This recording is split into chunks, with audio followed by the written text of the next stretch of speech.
Hello and welcome to episode 19 of the Wilder podcast. In this episode, we interview Frank Holleman, the co-founder of Fork Ranger, who, along with his other co-founder, is on a mission to help people make more sustainable food choices. In the interview, we explore the surprising impact of food waste on the climate, the challenges associated with our reliance or over-reliance on meat and dairy, and we explore the importance of creating a social tipping point. Hello, Chloe. Good evening, everybody. Good evening. It might not be the evening. Oh, I mean, that is true. It's just hard on my context is it's dark outside. And raining, I've just noticed. Again.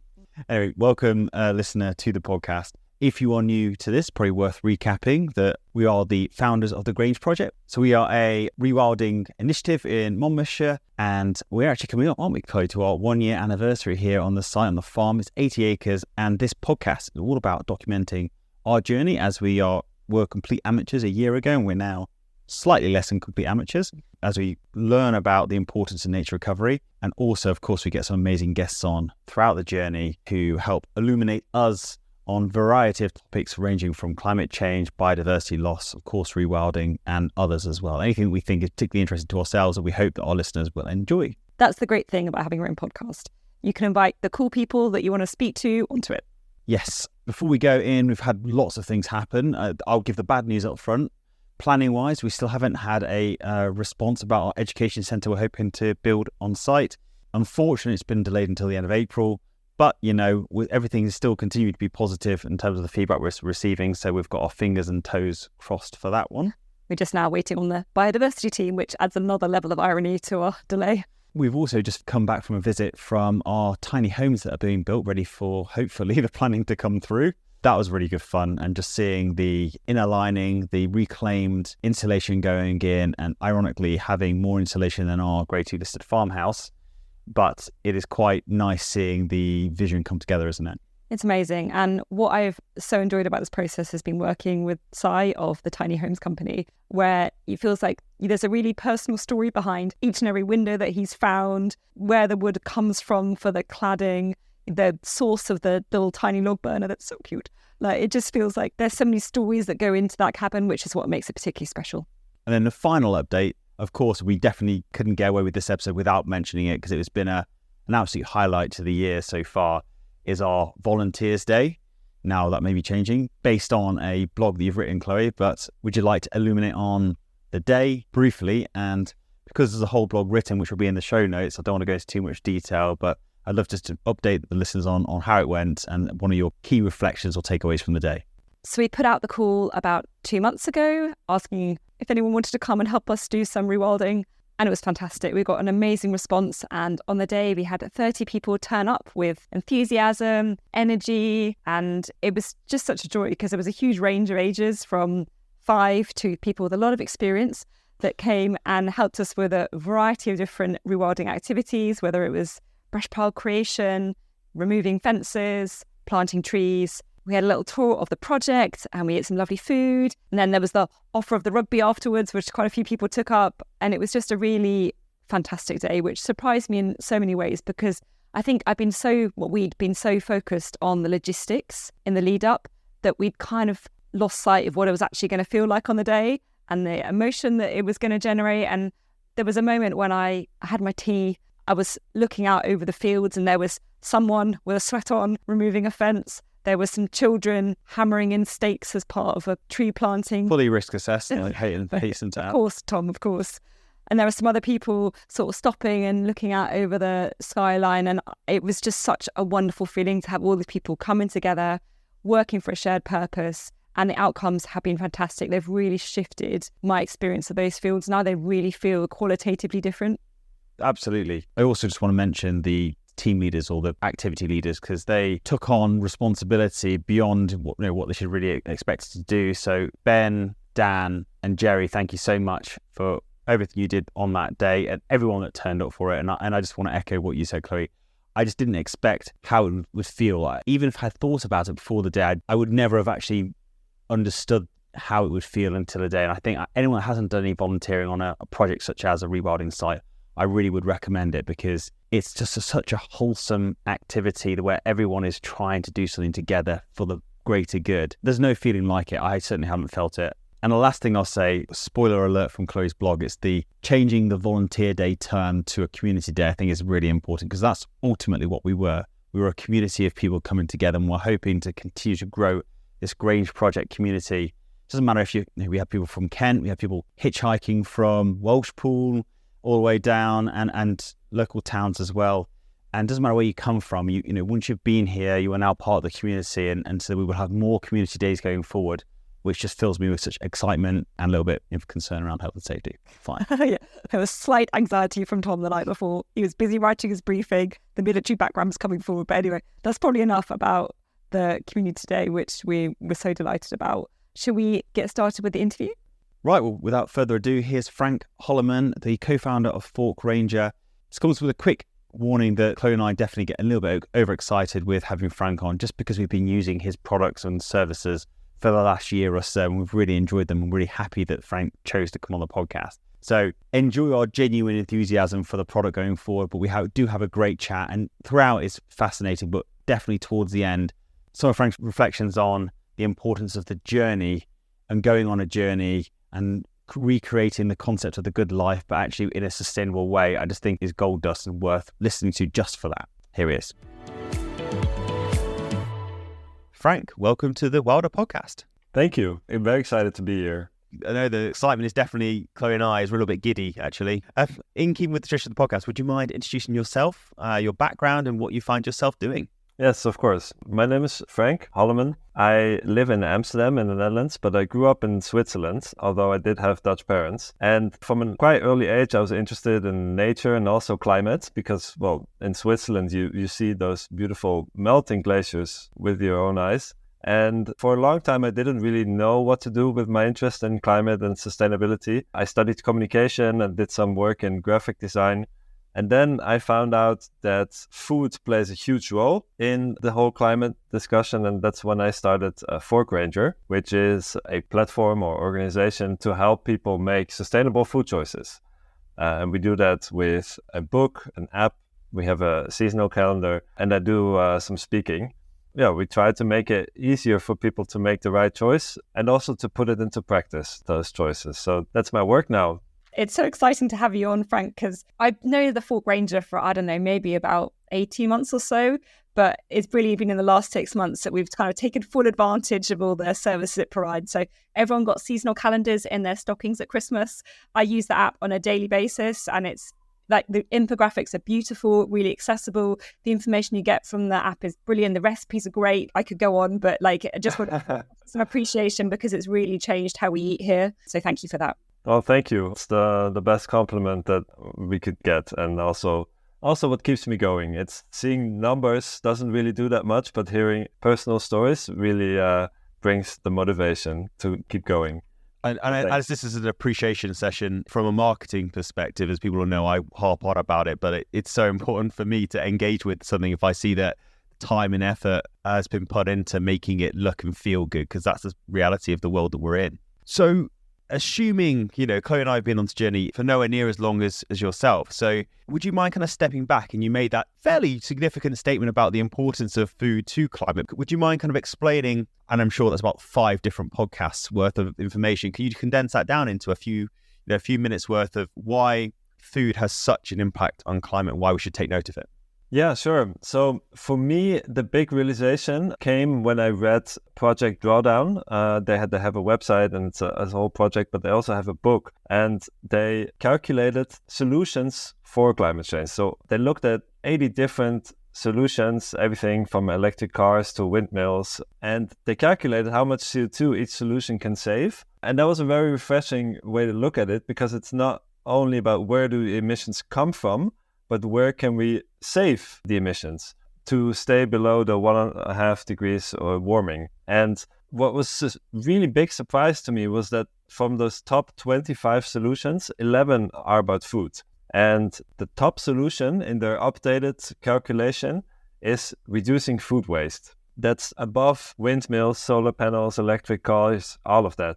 And the other top solution that is at spot number 3 is a plant-rich diet. And both of those are completely related to our habits, to what we eat, and how we deal with food, whether we appreciate it or we waste it. And that for me was a complete eye-opener, that such a big part of the climate solution comes from just our personal habits around food. And the reason that these two solutions take such a high spot is because generally 1/3 of all emissions come from the food system. A small part of that is fossil fuels, but most of it comes from how we use land and the emissions that arise from that. So generally, climate change is 3/4 fossil fuels and 1/4 land use. And the really big majority of that land use comes from food production. The main thing that determines this land use is what we eat. Of course, how we produce that food also matters, but a bigger majority of it is really what we eat. And so that is why food, and especially our diets and what we choose to eat, has such a big impact on the climate. Thank you for explaining that so clearly. Coming back to food waste, I'm just trying to clarify what that means in my head, because if I have a meal and half it goes to waste, how's that affecting the climate? And does that mean, so are they talking about basically just buying less food and therefore redistributing it to where it's actually needed? What are they suggesting? Yeah, that's a good question. On the one hand, it feels very natural that wasting food is not good. On the other hand, it's quite complicated to figure out, like, how does this affect climate change? But it's exactly what you said. It's if we cook a meal and we waste half of it, it means that we need to go out and buy more food the next day to eat something again. Instead of eating maybe those leftovers for lunch, we go out and buy a new meal, which then increases the total amount of food that we need to produce, which means that we produce more food than necessary, which means that we produce more food emissions than necessary. We take up so much of the Earth's land to produce food, and we need to, because we need to feed ourselves. Of course, we could reduce it in some ways, but then we need to make a little bit of a sacrifice and use land for growing food, and then we end up not eating it. That's really the waste of it. No, it happens a lot, significantly more, I guess, in the Western world. You know, we do have a few listeners over in the US, so I do apologize that you may take this as a very general statement, but my time over in the US, when I was over there for work, I was shocked by that culture of it's okay to order loads of food, get halfway through the meal and go, yeah, that's me done, happy days, move on. And I sat there next to my American colleagues just going, I can't believe what I'm seeing. And it wasn't like it happened just once and the guy was having a bad day. That was his culture, just to do that. And I'm not saying that one guy in America is indicative of the whole of the United States. Whereas my background is that meal, I am going to eat that whole meal. I'm going to do it unless I am dying and I can't possibly fit any more in. But that's just, again, the way that I was brought up. And it's fascinating how just this culture has such an impact on it. Yeah, definitely. And I think that's why portion sizes matter, of course. And I do think that this is something that in the US, portion sizes are just bigger. But also in Europe, we waste a surprising amount. And in Western countries, most of the food waste happens at the consumption stage.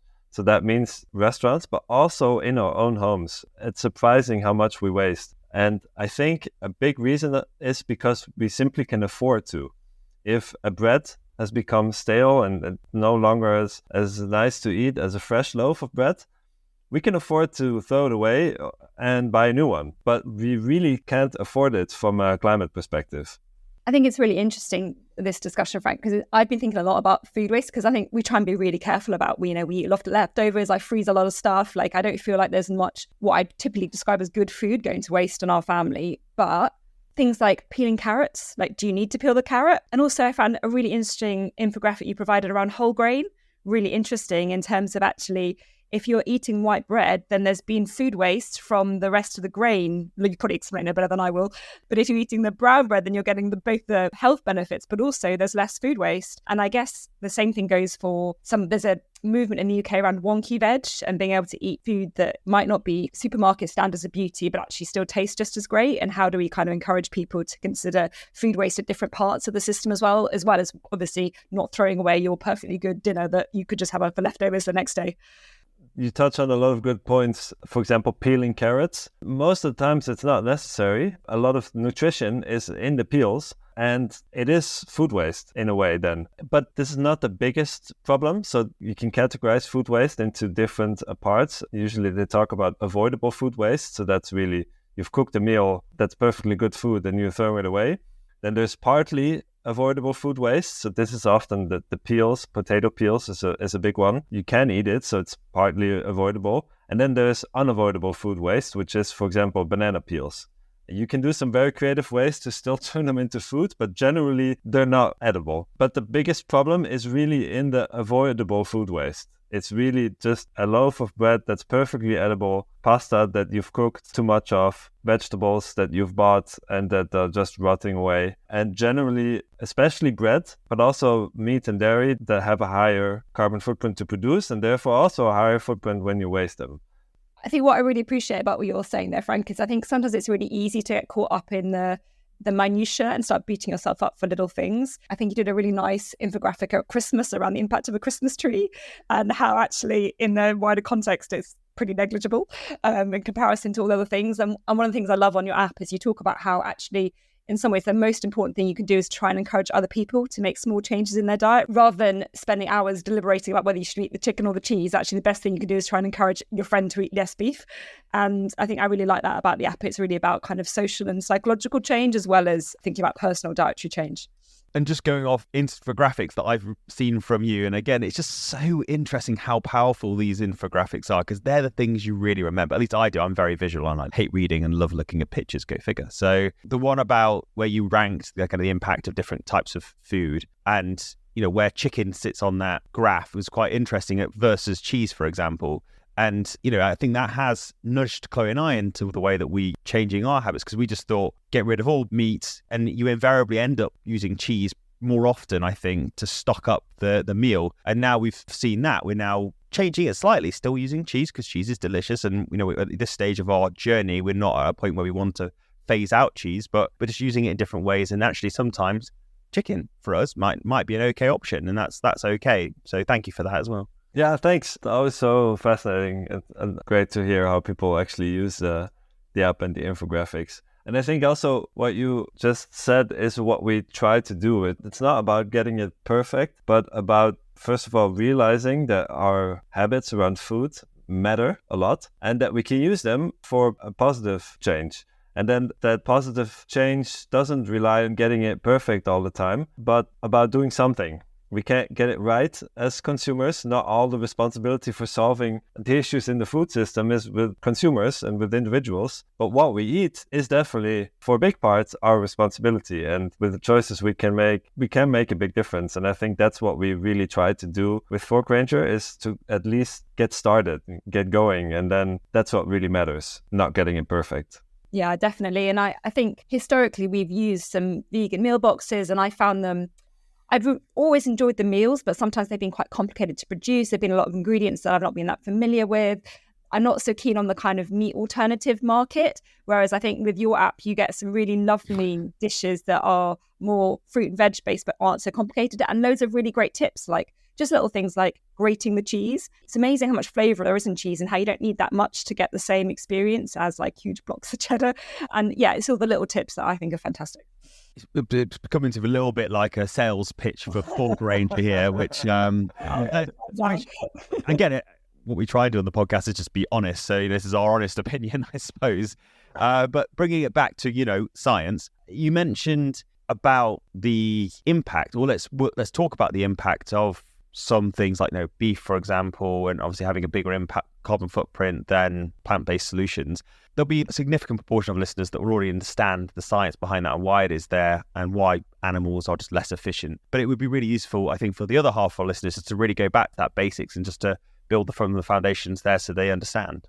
Yeah, so the biggest factor is land use. And the amount of land that we need for food is also captured in the numbers around carbon footprints. But how it works is if you feed a cow, you need a lot of land to grow grass. But also in most cases in Europe and the US, it's not only grass, but it's also maize and sometimes some soybeans as well that the cows eat. And you need a lot of land to grow that food, and it would be much more efficient to just eat the soybeans and the maize ourselves, or to use that land to grow something else than maize and soybeans, to grow food directly for humans. You need a lot less land, and therefore also it has a lower carbon footprint. Now, the thing that is always a little bit complicated is that, okay, cows eat a lot of grass. Why is that bad for the climate? And I think that's one of the most complicated discussions. But generally, in most cases, the grass should be considered farming and not nature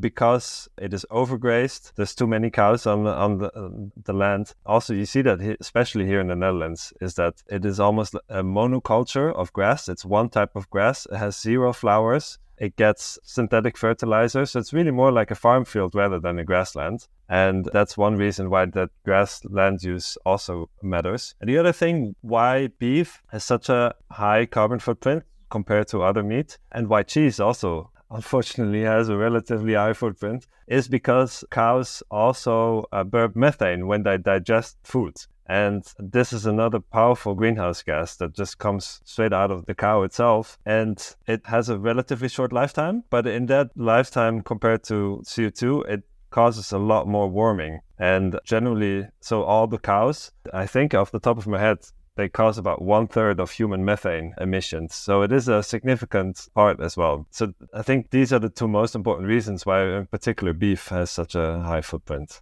So playing devil's advocate here, and it may sound like a stupid question, but people would say, okay, but we need a balanced diet, and beef is high in protein and a bunch of other things I might say. So is it possible to remove those kind of things from the diet and be able to still maintain that quality, balanced diet with all the right proteins and minerals and vitamins, etc. in it? Yeah, that's of course an important question. The only thing that you cannot get from a purely vegan diet, or that it's at least very difficult to get, is vitamin B12. Most people, if they eat 100% plant-based, they take a supplement and then they're fine. It's often also argued that, well, meat is already supplemented with B12, so we might as well just eat it ourselves. But generally, yes, you can get all the essential nutrients. So, of course, there's quite a few documentaries that make the case that you need to go 100% plant-based to get the full health benefits. That's not what you find in the scientific literature. There is definitely room for animal-based products, and an ideal health and sustainable diet does include meat and dairy,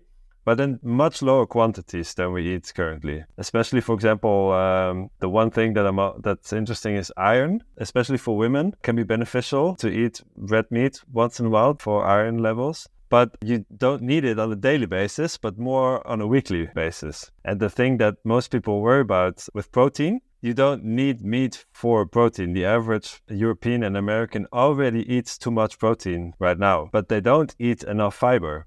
And they also eat too much saturated fat. And, well, animal products don't have fiber, but they're high in saturated fat. And plant-based products are high in fiber and low in saturated fat. So generally, that's why it just makes a lot of sense from also a health perspective to follow the famous quote of eat food, not too much, mostly plants. That's a great summary of a sustainable diet. I think it's a hard thing, isn't it, to shift your mindset from I eat whatever I want to I eat vegan, but actually I eat less and I have meat as treat is a much easier step into it. And then I really appreciate that idea. And I guess just returning to the question of land use, so to check that I've kind of understood correctly, so that the problem with livestock generally is they take up a lot of land to eat grass, which has very little benefit for the environment.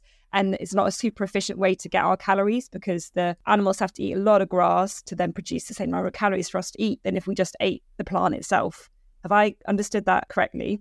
Yes, that's the basics of it. Then in some cases, people argue that, well, in some areas, nothing else grows but grass. So then it would make sense to put cows on there. So then you can still produce food instead of where otherwise no food would grow. And yes, this is one way it can work, but that's not how most of the time it works, because then there's too many cows on there. The grass is fertilized with fertilizer. And in a lot of cases, you can argue that it would be actually better for nature if it would just be a wild grassland rather than a farmed grassland. But of course, this is where it's complicated. And we also do say that there is room for animals in a sustainable farm system. It's just that the main issue right now is that we eat so much of it that this way of production, of seeing where do we have some grassland that we could put a few cows on it, is not enough. because the amounts of meat we need to produce to feed our current consumption is more than this. So we need the maize and soybeans to produce enough milk and meat. So if we reduce our levels to a lower amount, suddenly the meat that we do produce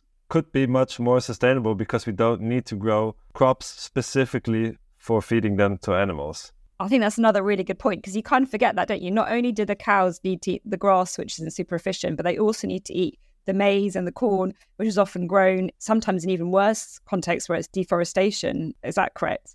Yes. So the most of the maize that cows eat in Europe comes from Europe, but it still takes up a lot of land that wasn't forest 20 years ago, but it could be forest, and it was forest 200 years ago. And especially the soybeans, those often come from Brazil, where it causes the deforestation of the Amazon forest. And I do have to say that it's most of that soy goes to pigs and chickens, because their diet is pure maize and soybeans. While cows, they get a little bit extra for enough protein to produce enough milk most of the time. And so it is linked also to deforestation. Yeah, so some people would suggest that maybe traditional farming methods like we discussed, where it has kind of heavy chemical use or maybe has a high proportion of animals or livestock to the land available, has not been historically particularly nature friendly, shall we say. There is a new movement called regenerative agriculture. I'm keen to hear whether you think that movement itself can do what it says on the tin, which is not only produce but also help to protect or restore nature going forward. Yeah, right. And I think it's important to make also distinction between the consumption side and the production side. So what we do at Fork Ranger is we focus on the consumption and all the advice we give. So then our number one tip is to reduce beef, because that's the food that produces the most greenhouse gases. That's the number one tip if you start from consumption. But if you want to give farmers the number one tip, you would start from a completely different perspective. You might talk about what's the soil, what does the soil need? So I think this is where a lot of the disagreement happens, is because people talk about production and consumption in the same conversation, whereas they start from completely different points. And I definitely think that there is space for animal farming. If you start with, for example, what does the land need? What does the soil need? If you then come to the conclusion that it would be beneficial to have some cows on there, then it makes sense. It's just not, that's a different starting point than looking at how do we need to eat to reduce the footprint of our food. I think it's a really helpful point. It's obvious, isn't it? But kind of thinking about the consumption, the production side as different conversations, because so often it's quite emotional, isn't it? Food and how we use our land, and farming is such a fantastic profession that is often underappreciated, I think, particularly in Europe, and how often a lot of the decisions that have been made in a farming context has been influenced by farming policy, as opposed to what perhaps an individual farmer would want to do with the land. So I think it's really helpful. Then what's the hopeful story about food moving forward in terms of its relationship to climate change? Yeah, there's a lot of hope. On the one hand, it's about reducing all the bad stuff, so the deforestation, but also the health issues. A lot of them are intertwined. We eat too much. We eat too many of the unhealthy foods. We eat too much meat and dairy, which is not only using too much land, but also bad for our health. So I think that's something I'm excited about, is that healthy and sustainable food touches so many parts of our lives. The other thing that I found that I got excited about is, of course, eating less meat and dairy. It's simple, but it's not always very easy because we're stuck in old habits. But once you learn a few new recipes, you also discover completely new flavors. There's a lot of exciting things you can do when you put vegetables at the center of the plate. And that requires some new cooking ideas or recipes, but then there is a lot of new flavors. So that's another thing I'm excited about. And I think also with regenerative agriculture, that just the idea that you can over time improve something rather than just being less bad. So in a lot of cases with sustainability, it's about doing what we need to do, but in a way that's less bad for people and environment. But with farming, there's things we can do to even improve the land and improve the soil and improve biodiversity over time. And for me, this whole idea that our food, I always saw food as something a bit boring. I never wanted to work in food, actually. And I wanted to be out there, be an explorer in the mountains or whatever. And now I see that food is our connection to the landscape and to nature. And of course, we always have to find the balance between sort of 100% pure wild nature and cultivated land where we grow food. And that is not an easy discussion, but it's an exciting one. And it can produce delicious products and also a beautiful landscape. And I think that whole part is what gives me a lot of hope. And also it's something we do every day. So it's sort of food doesn't need another purpose. Sort of food is something is a goal in itself. A lot of things we do in life, or like cars, for example, electric cars, they're not a goal in itself. We just need to get to a place, and maybe electric cars can do it better than fossil fuel cars, but maybe less well than bicycles for some reasons. But with food, that's a goal in itself of having healthy and delicious food. And I think that's something I'm very excited about. I think I'm going to invite myself over to your house for dinner because I'm just imagining the flavors. But bring it back again, just to get your response to it. What would you say to someone who says, yes, but me not having a stake is not going to nudge any dial when it comes to climate change? Do you have a kind of position or opinion on that? Yeah, I think this is a very common feeling, is that sort of what do my choices really matter, especially in the context of big oil companies just going about their business.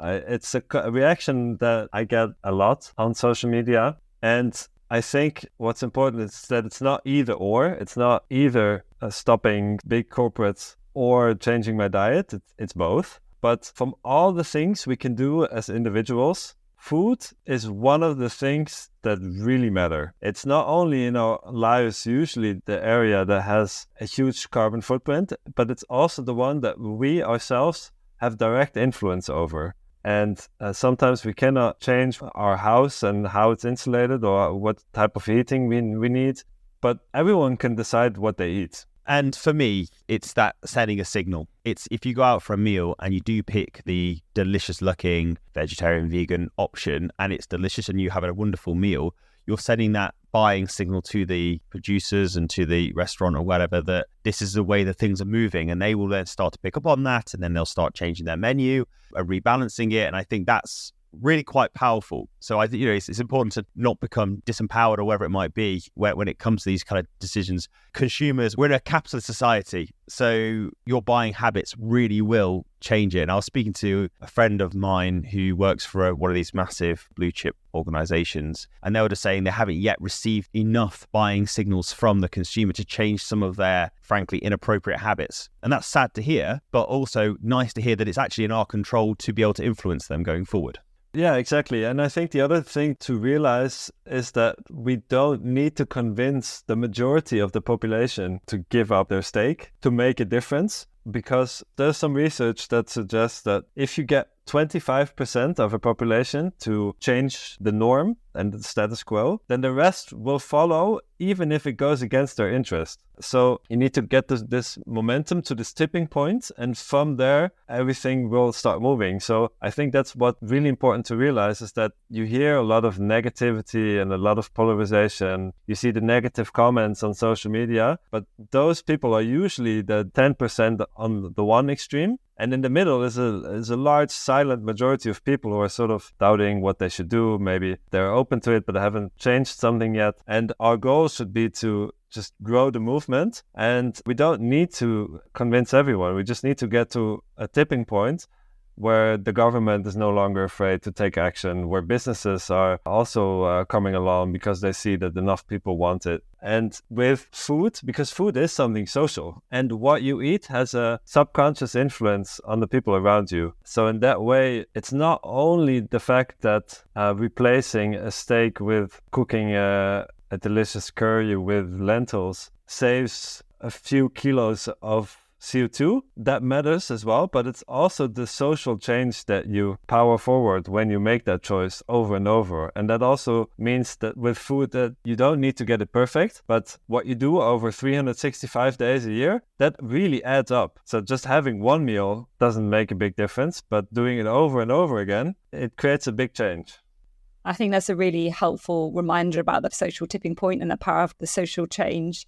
One little thing connected to that is, historically, when we used to have people over for dinner, even though we were eating more plant-based during the week, I would sort of feel we've got friends coming over, therefore I should produce meat at the weekends because that's what everyone wants. And now I try and do the opposite, actually. I think, what is my best vegan or veggie recipe that I can share with people so that they can have an experience of hopefully something delicious if it goes well?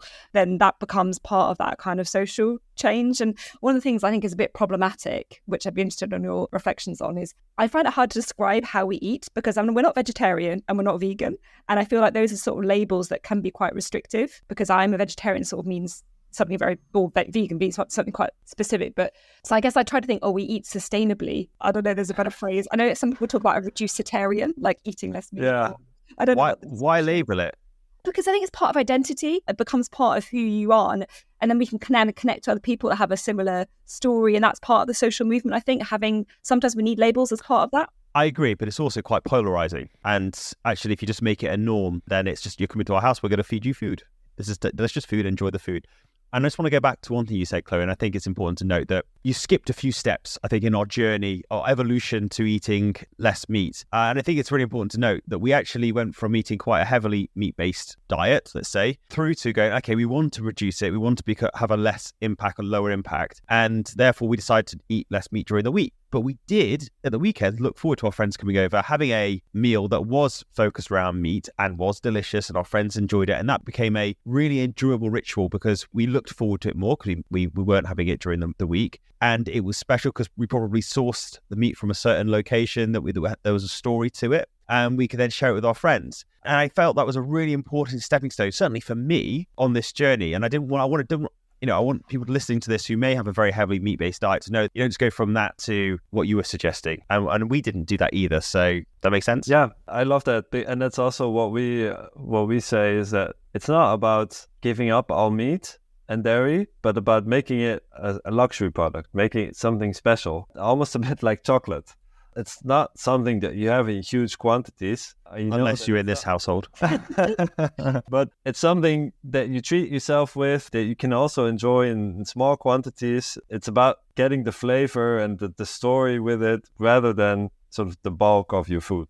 And then I do have that dilemma. When I got married 2 years ago, we had a discussion about should we serve meat at the wedding because it's a very special day? Yeah. Or should we serve a plant-based meal because all these people are coming and it's a great opportunity to show them how delicious it can be? In the end, we went for the second option also because it was a lot cheaper.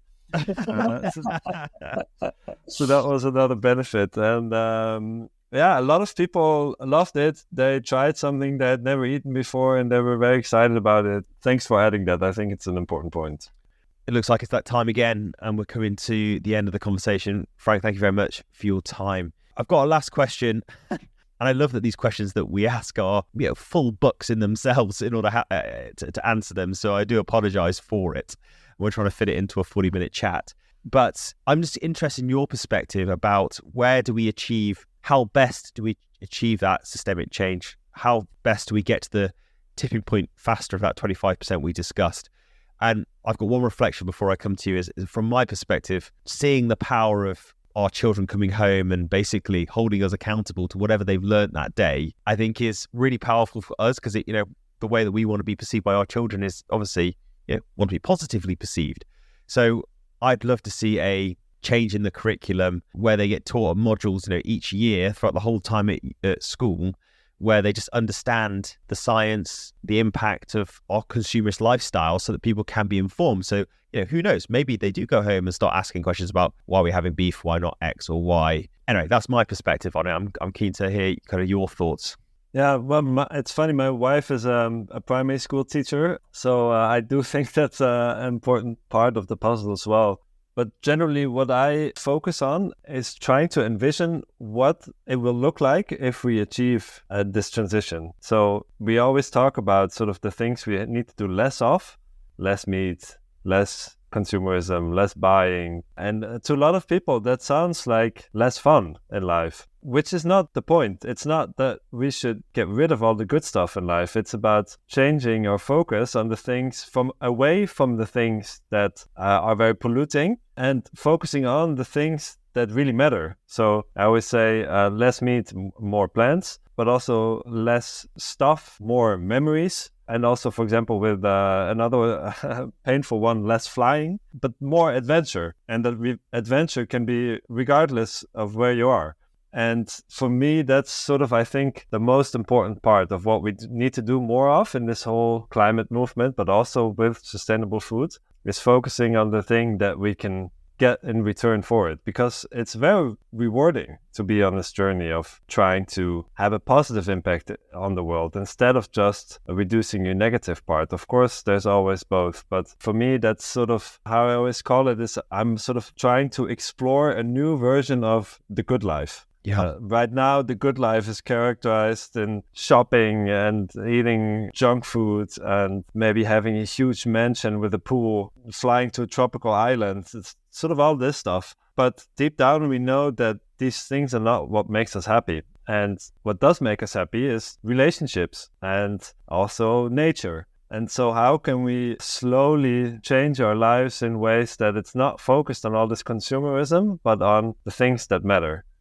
And I think that's where food plays a huge role in it, because again, it's an end in itself. It's something enjoyable. And if we can use that thing, this enjoyable moment, to do something good with it, then it's a win-win-win. Yeah, absolutely. I like what you said there around it's a journey, because I think Chloe and I really are on that journey. And we're new to this journey, and it isn't easy. It's not just you click your fingers, you change your mindset, you move on. You keep on falling back into old ways. At least I find myself doing that when you speak to your friends who are not quite as far along the journey and they're off doing X, Y, and Z, or their business is being super successful or whatever it ends up being. I'm very happy for them. I also then get that competitive nature, and I feel like that's where I should be. Chloe and I made that conscious decision to step away from doing the things that we felt were not contributing to a positive world and try and refocus our efforts on something that we can leave the world in a better place than when we arrived in it. But it definitely isn't easy. And we definitely haven't clicked our fingers and we're not in this new promised land yet. I think seeing it as a journey is super important, and also realize, because a journey means that you're moving along. Maybe you don't know exactly sort of what's behind the horizon, so what the ideal situation or ideal sustainable food system looks like, and we don't have to. All we need to know for now is sort of what direction to head towards. And we know more than enough to start heading that direction. And the worst thing that could happen is that we discuss so much about what the perfect situation looks like that we forget to start working. And I think that's why this journey metaphor works very well. Thank you, Frank. That's been really, really useful, very interesting, and absolute pleasure chatting to you. Long may you continue doing your thing, and I look forward to seeing the company and organisation grow around what you're doing. I think it's great. Listeners, if you are interested in anything we've discussed, and especially around Fork Ranger, all the links will be in the show note. But even more excitedly, we've got a little discount for you. We've got 10% off any of the Fork Ranger products. If you type in Grange, as you're buying it, you'll get 10% off, and everything goes to the Fork Ranger to continue doing what they do. Yeah, thanks so much for having me. It was a real pleasure. There were lots of things that I really appreciated about that episode, but I think one of the first ones that I want to touch on is how often we get this message of eat less beef and plant-based diet being really important. And I think I was kind of aware of that message, and I had made changes incrementally prior to connected with the Fork Ranger as a result of that. But what I really liked about this episode is that Frank really helped us to understand some of the science behind those messages, which for me helps me make more sense and understanding of why we're making the changes, not just that I should be making the changes. Yeah, I also like the way it was communicated, again, very clearly and, like you say, very scientifically, and maybe without any of those traditional biases or judgments that people may feel or expect coming from someone who's saying become a vegetarian or vegan or eat less meat or whatever. So I feel it's really accessible and non-judgmental, which is very important for this debate and discussion going forward. Yeah, and the message he gave was actually quite a simple one, and it's all about incremental change, isn't it? Just making small changes and seeing how it feels. I really like this concept of there's no such thing as a perfect environmentalist, that it's all about heading in a direction of travel and talking about that direction of travel and not aiming for perfection. Listeners will know that I talk about the importance of just being informed, even if you don't make any decisions or changes to your diet, but you've understood the science behind it and you are an informed eater, then that's a positive step forward regardless. And that, I like that, and that's what his infographics do for me. It's just simple to understand, simple to quickly scan and learn a takeaway from it. And it's micro learning, as someone might call it, I suppose. And I think that works really well in social media. I think they're doing such a great job. Few better, in fact, I think, for that level of influence. Yeah, it definitely sets me off on the right foot every morning. I wake up at 7 o'clock. I get my little, are you ready for your Fork Ranger question? I get to answer the question. What kind of questions do they ask you? Because I feel a lot of pressure at 7 o'clock in the morning when a Fork Ranger question pops up. Shall I let you know what my question was this morning? Go on then. Are you ready? Mm-hmm. Diversity on a farm is important because it A, makes farming more efficient, B, requires less energy to harvest, or C, creates healthier plants. I'm going to go for C. That is the correct answer. So then you get a little detail about why, and it gives you some explanation. Do you want to know the explanation, or we're not that invested? I am that invested, but people's time is valuable, Chloe. Fine. Well, you can go on the app to find out the answer to this. But what I particularly enjoy is that I've unlocked a recipe. So the recipe I've unlocked today is beetroot and pumpkin curry. Excellent. I'm sure we'll be enjoying that at some point in next week or so. Sounds about right. So that's about all from me, Chloe. Anything from you? No, just to thank you, Frank, for his time and insights. If you've got this far in the podcast, thank you so much. I hope you're still continuing to enjoy what we're doing as much as we are. Now, there is something you can do. I do say this in most episodes, is rating review. It is something that if you just press stop now and quickly flip onto your phone and go onto Spotify or iPlayer and just leave a quick review, it allows us to shoot up through the charts, which then allows us to be found by other people, which hopefully allows them to benefit from some of the amazing guests that we get on. It is super important. I can't stress that enough. So if you do get the time, we'd really appreciate it. Right, until next episode. Good night, everybody. Or afternoon, or have a great walk. I don't know. Sorry, Tom, I did it again.